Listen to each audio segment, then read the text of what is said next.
नमस्कार, आदाब, सलाम। हेल्दी हम की आज की वीडियो में आपका बहुत-बहुत स्वागत है। आपने देखा होगा आज के टाइम में सीड साइक्लिंग बहुत ज़्यादा फेमस हो रही है, लेकिन कोई भी इसका मेन रीज़न अच्छे से यूज़ करने का तरीका और ये किस टाइम पे किन महिलाओं को आराम करता है, क्या इसे पुरुष भी ले सकते हैं, क्या ये इन चीज़ों के लिए भी है? आज हम उसी विषय में बात करेंगे। सबसे पहले मैं आपसे रिक्वेस्ट करना चाहूँगी, अगर आपको मेरे चैनल से जुड़ना है तो सब्सक्राइब का बटन ज़रूर दबाइएगा। आपके बटन दबाने से हमें मोटिवेशन मिलती है, साथ साथ लाइक का बटन अगर आप दबाएंगे तो हमें हिम्मत मिलती है वीडियोस बनाने की। चलिए शुरू करते हैं आज की वीडियो। सबसे पहले मैं बात करूँगी आखिर सीड साइक्लिंग है क्या। जो नॉर्मल दवाई होती है वो हम डॉक्टर से लेते हैं, लेकिन सीड साइक्लिंग एक ऐसी चीज़ है जो कि नेचुरोपैथिक अल्टरनेट मेडिसिन है। यानी कि जो मेडिसिन तो होती है, लेकिन इस तरीके की मेडिसिन होती है जो कि नेचुरल चीज़ों से बनी होती है। यानी कि वो किसी भी साइंटिफिक तरीके से नहीं बनी होती, बट उसमें नेचुरली पहले से ही ऐसी चीज़ें होती है जो हमारी बहुत सी बीमारियों को दूर करती है। अब आते हैं कि ये किन किन चीज़ों को ख़त्म करने का काम करती है, यानी किन किन चीज़ों में आराम करती है। सीड साइक्लिंग करने से क्या सिर्फ बेबी होता है? चलिए इस चीज़ को भी आज हम दूर कर देंगे।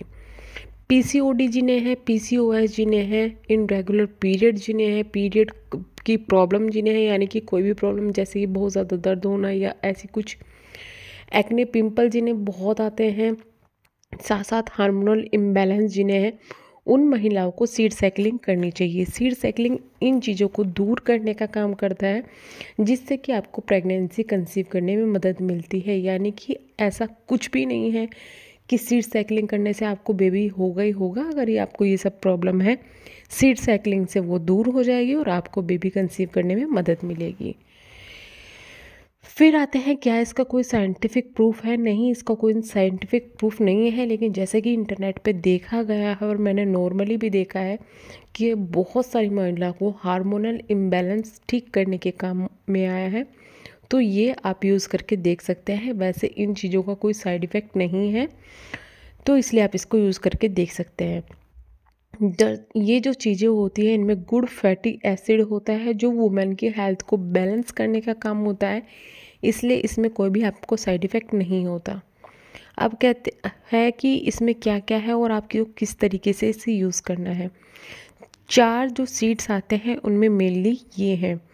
पहला है पम्पकिन सीड, दूसरा है फ्लैक्स सीड।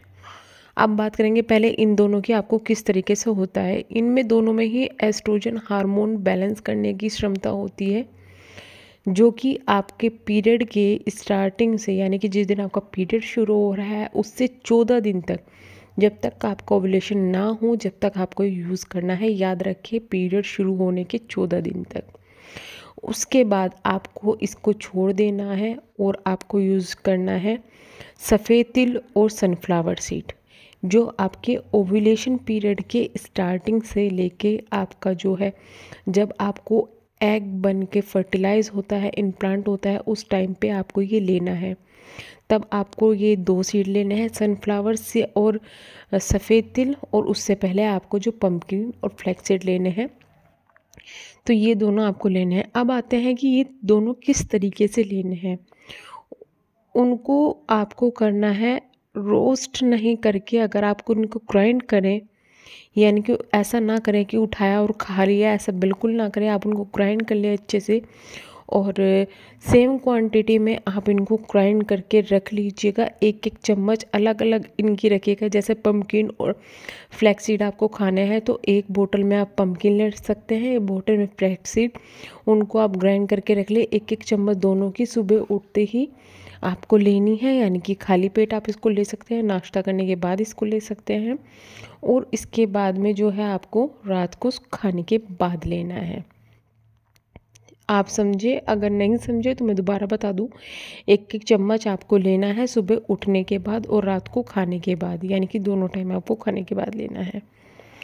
अब बात आते हैं इसके साथ में आप क्या ले सकते हैं। इसके साथ में अगर कोई फ़िश ऑयल खा सकता है, यानी कि मतलब ले सकता है, उसके आपको कैप्सूल भी मिल जाएंगे, वो आप ले सकते हैं, जो कि आपको शुरू के 14 दिन लेने हैं, यानी कि पीरियड शुरू होने से आपको 14 दिन तक लेने हैं। लेकिन अगर आप प्रेग्नेंट हैं तो आपको सीड साइकिलिंग नहीं करनी ना, और जब तक आपका डॉक्टर ना बोले आपको फ़िश ऑयल के कैप्सूल भी नहीं लेने हैं। तो ये कुछ चीज़ें थी जो मुझे सीड साइकिल के अंदर मुझे लगी, मुझे आपसे बताना चाहिए। अगर ऐसा कोई है जिसने ये सीड साइकिलिंग की है और उनको किस चीज़ के लिए की है और आराम कितना लगा है या फिर कोई साइड इफ़ेक्ट हुआ है तो प्लीज़ कमेंट बॉक्स में ज़रूर बताइएगा, जिससे कि मैं अपनी जो मेरे सब्सक्राइबर हैं और वीडियोस को देख रहे हैं उनके साथ में शेयर कर सकूं और उसका रीज़न भी मैं जान सकूं, क्या वो उसी की वजह से है या फिर किसी और वजह से है। यही था आज की वीडियो में। वीडियो को शेयर करना, सब्सक्राइब करना और लाइक करना बिल्कुल भी ना भूलिएगा। Thank you so much.